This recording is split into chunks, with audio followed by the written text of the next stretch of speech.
एक बड़ी सी रियासत में एक ताकतवर बादशाह रहता था जिसके पास हर किस्म की सहूलत मौजूद था, लेकिन सुकून नहीं था।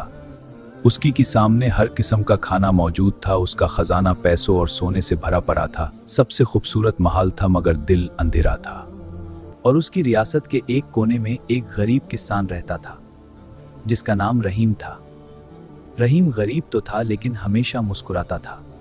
रहीम का घर छोटा सा था, उसके पास पैसा भी कम था, लेकिन दिल में शुक्र और सुकून था और उसकी जिंदगी में खुशी ही खुशी थी।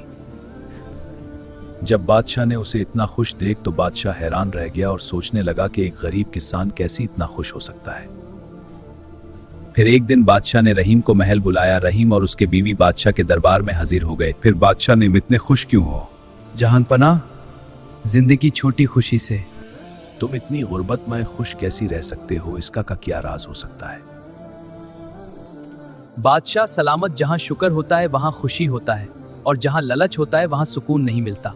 उस रात बादशाह ने रहीम की बतू पर गवार किया और बादशाह ने पहली बार अपने खजाने की जगह अपने दिल को देखा।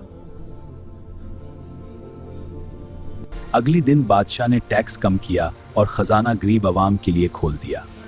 जब इंसाफ और शुक्र साथ हो तो रियासत भी खुश हो जाती है।